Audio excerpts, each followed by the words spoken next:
Hello बच्चों, welcome to the sapling of knowledge. और आज हम क्लास 6 का chapter number 6 figure it out page number 149 करने वाले हैं।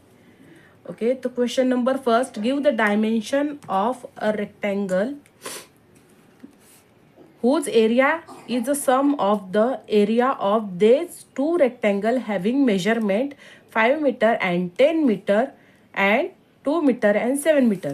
हमें डायमेंशन फाइंड आउट करने हैं ऑफ अ रेक्टेंगल, किसी एक रेक्टेंगल के जिसका एरिया जो है सम है, टोटल करके जो एरिया ये दो रेक्टेंगल का आएगा। जो दो रेक्टेंगल के यहाँ पे डायमेंशन हमें दिए हैं 5 मीटर एंड 10 मीटर यहाँ पे ब्रेथ एंड लेंथ पहले वाले रेक्टेंगल का दिया है, सेकेंड वाले रेक्टेंगल का हमें जो डायमेंशन दिया है 2 मीटर एंड 7 मीटर दिया है। इन दोनों का जितना भी एरिया आएगा उसको प्लस करके, उसका सम करके जो तीसरा रेक्टेंगल हम बनाने वाले हैं उसके डायमेंशन क्या हो सकते हैं उसकी पॉसिबिलिटी उन्होंने पूछी है। ठीक है, तो पहले क्या करना होगा, हमें दोनों रेक्टेंगल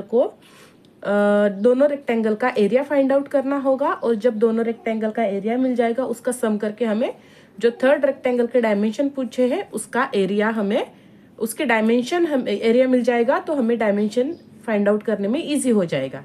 ठीक है, तो पहले सॉल्व करते हैं। इस रेक्टेंगल को ए रेक्टेंगल कहते हैं, इसको बी कहते हैं। ठीक है, तो area of rectangle A is equal to, ए के रेक्टेंगल के डायमेंशन क्या दिए हैं 5 metre and 10 metre is equal to length into breadth. ये तो फॉर्मूला आपको पता ही है। लेंथ हमारे पास 10 metre and breadth is equal to 5 metre है। दोनों को हम मल्टीप्लाई करेंगे, कितना होगा 10 5 जा 50 मीटर। तो area of rectangle A is equal to 50 metre हमें मिल गया। ये ए का जो है एरिया है। अब फर्स्ट हो गया, सेकंड वाला area of rectangle B. Area of rectangle B, यह बी लिखते, okay. Again length into breadth. Length हमारे पास बी का कितना दिया है 7 मीटर एंड ब्रेथ कितना दिया है 2 मीटर। 7 2 जा 14 मीटर स्क्वायर, मीटर स्क्वायर लिखना भूलना नहीं। ठीक है, तो ये सेकेंड वाले रेक्टेंगल का एरिया है। हमें बोला गया है इन दोनों एरिया को प्लस करके जो तीसरा रेक्टेंगल बनेगा उसके डायमेंशन क्या है। तो पहले इसको प्लस करके उसका एरिया फाइंड आउट कर लेते हैं। एरिया ऑफ न्यू रेक्टेंगल जो हम बनाने वाले हैं, ठीक है, new rectangle is equal to 14 metre square plus 50 metre square, तो कितना हुआ 64 मीटर स्क्वायर। ये हमारा जो थर्ड बनाने वाले हैं हम रेक्टेंगल, सपोज ये फर्स्ट रेक्टेंगल ए और रेक्टेंगल बी, इन दोनों को प्लस करके जो तीसरा रेक्टेंगल बनेगा उसके डायमेंशन मतलब लेंथ इंटू ब्रेथ, लेंथ और ब्रेथ इसका क्या होगा ये पूछा गया है। ठीक है, तो ये हमें एरिया मिल गया। तो एरिया के जो एरिया हमें मिला है 64, उसके पॉसिबिलिटी चेक करते हैं कि 64 कौन कौन से टेबल में आता है। ठीक है, अगर हमें वो पता चल गया 64 कौन कौन से टेबल में आता है तो हम इजीली उसके डायमेंशन लिख सकते हैं। तो पहले 8 8 जा 8 के टेबल में आता है ना, तो 8 8 जा 64। तो ये लेंथ और ये ब्रेथ हो सकता है, फर्स्ट पॉसिबिलिटी है हमारी। ठीक है, फिर कौन से टेबल में आता है 16 क्या आता है, क्या 16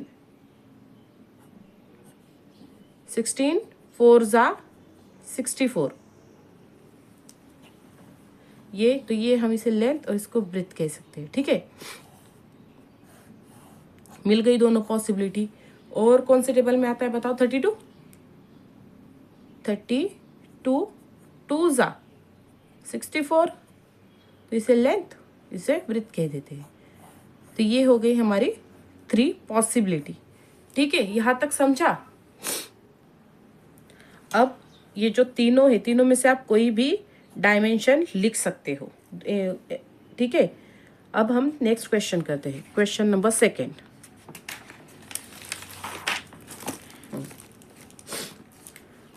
The area of a rectangular garden that is 50 meter long is 1000 square meter.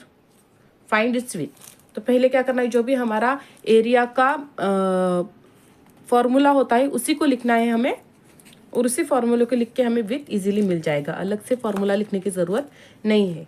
तो वही area of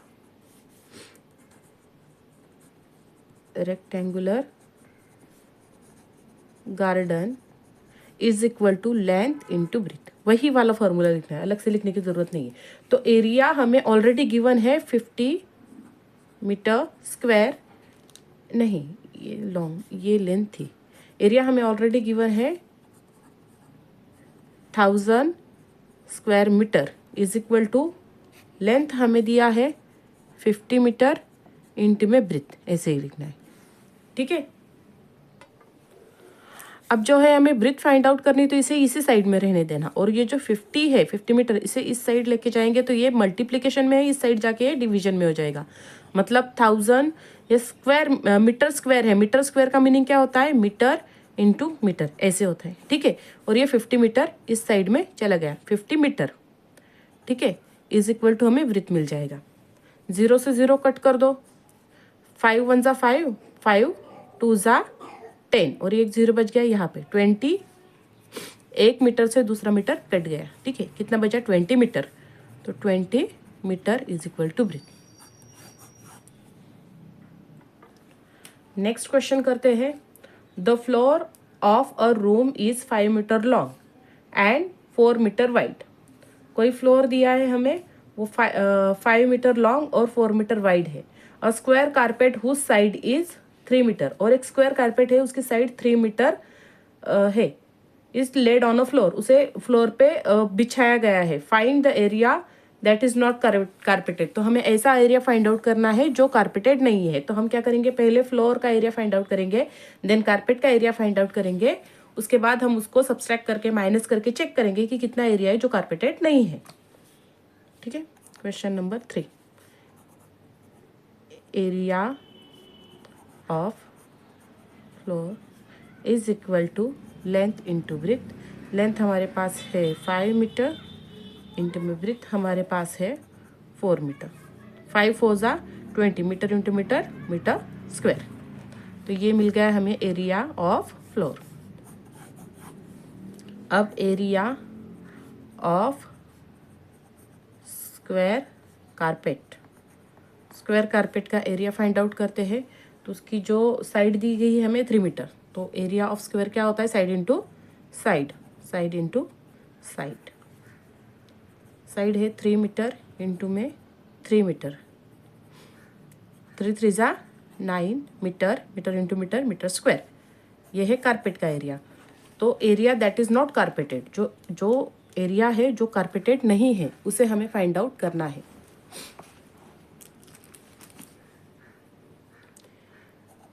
area which is not carpeted, तो क्या आएगा, हमारा जो फ्लोर है, फ्लोर का एरिया है उसमें से हम माइनस कर लेंगे कारपेट का एरिया। ठीक है, फ्लोर का एरिया कितना था हमारा 20 मीटर स्क्वायर, इसमें से माइनस करेंगे 9 मीटर स्क्वायर। 20 मीटर से 9 माइनस करने के बाद कितना था 11 मीटर स्क्वायर। तो हमें आंसर मिल गया, क्या है, 11 मीटर स्क्वायर। इतना एरिया जो है वो कारपेटेड